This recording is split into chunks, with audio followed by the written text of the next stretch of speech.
Marcus Perry asks, you said the narrow bandwidth of TV has made us think we are stupider than we are. Will internet censorship lead to the same problem once TV is supplanted?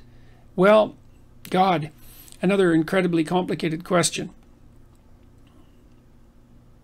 You know, whenever I think about censorship, I actually talked to Mark Zuckerberg a while back, and we had a good conversation, you know, and Zuckerberg, who I think is a very straightforward person as far as I could tell,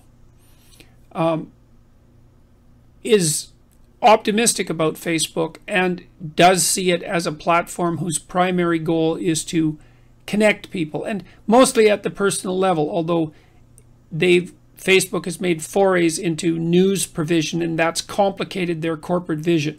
Now, I'm not a pro-censorship character. I do not like hate speech legislation, and I am absolutely opposed to compelled speech legislation of the sort that's been introduced into Canada. I think it's a violation of the principle of free speech and free thought, and I think it's exceptionally dangerous. But having said that, you know, nothing is ever simple, and that's part of the reason that things are so annoying politically. So, you know, one of the things that Apple and Facebook and so forth, the large social media platforms, had to contend with, say, was the attempts by organizations like ISIS to use their platforms for recruitment. Now, let's say that I'm a free speech absolutist, which isn't exactly true, because I realize that there are the constraints that have evolved in some sense naturally in the English common law system on free speech, and that they're necessary. You can't libel someone. You can't outright lie about someone. You can't slander them. You can't counsel them to criminal conduct, etc. There are restrictions on free speech. Well, but I think those restrictions should be minimal. Well, let's say that one of the restrictions you assume should be placed on free speech is that those that you are at war with are not allowed to use your platform to recruit, which doesn't seem to be an unreasonable proposition, and is perhaps even the sort of thing that a conservative or a libertarian, much less a liberal or a left-winger, might get behind. Well, then that means that you've defined already a framework in which, is that censorship? Or maybe I'm not thinking this through clearly, but is that censorship? It's certainly self-protection. Well, then, having established the principle that a certain amount of monitoring of the use of your platform is necessary, where do you stop? And the answer is, it's complicated.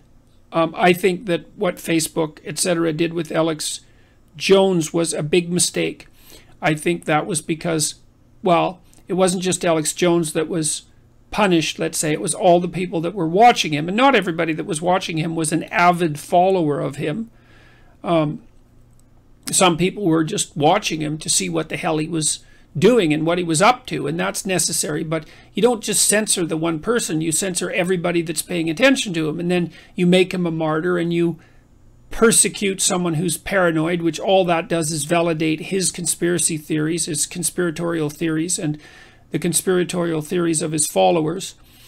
I guess one of the things I've really been wondering is if the wild and woolly reality of Facebook and YouTube and Twitter are actually sustainable in a corporate environment, or if the radical freedom that was associated with those technologies was only something that was possible when, in some sense, all of that material provision, all the provision of that material was outside the standard legal framework because it was too new to regulate.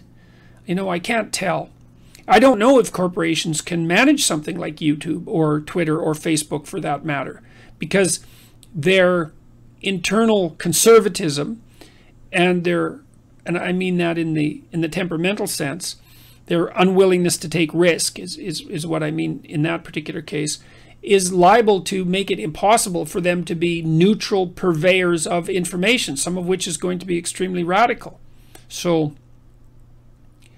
well, so I have no conclusions to offer there.